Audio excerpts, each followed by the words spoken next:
Jackie Dean. I don't quite know how to follow that contribution.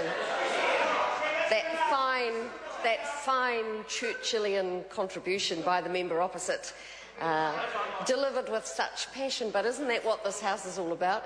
And isn't that what this bill is all about?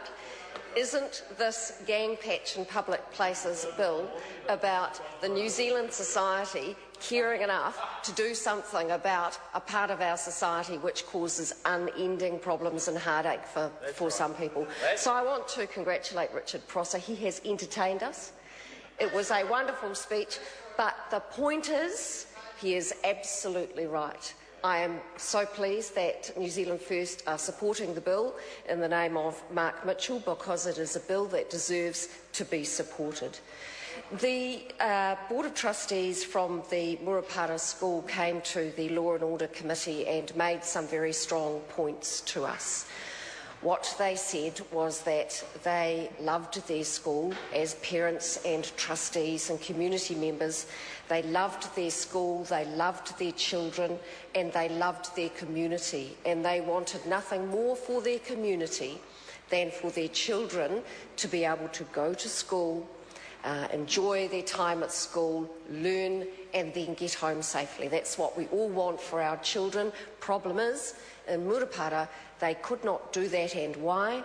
Because of the influence of the gangs in the community, and that influence was reaching not just through the streets of the town, but right into the school, right into the playground, and they wanted to put a stop to it.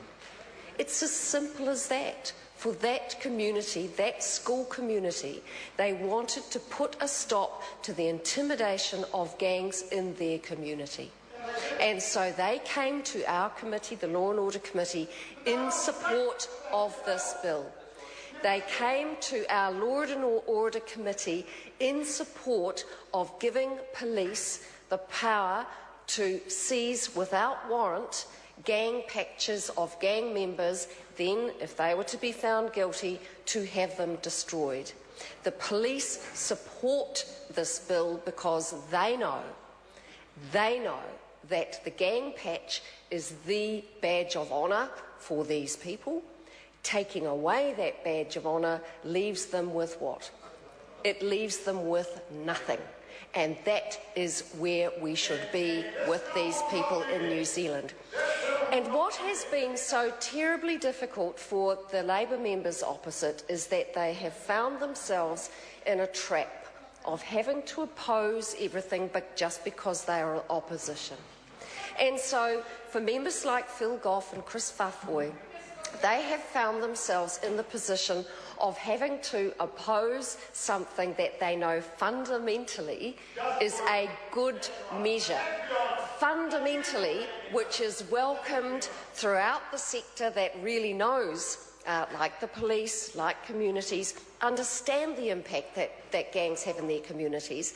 So Labour members have found themselves in this awkward position of having to find reasons to oppose. And so we have had Phil Goff canvassing perhaps the bill is ridiculous because you can walk along a walkway, but what if it has a roof? Well, OK, let's just tighten up the definition in the bill. That's no reason to oppose. It must have been very awkward for Chris Whawhoi when members of the Porirua Law Centre came to the committee in support of this bill for very good reason. It must have been very difficult for Chris Whawhoi to keep opposing this bill when his own constituents, his own community came to the Law and Order Committee in support of this bill. That's right. I am proud of this bill. I think that Todd McClay did exactly the right thing in introducing this bill to the House. I think the bill has been well taken up by his colleague Mark Mitchell, who is also a man who understands fundamentally that the measures in this bill will go a long way to addressing the problem of gangs in New Zealand. Of course, it's not going to fix the problem.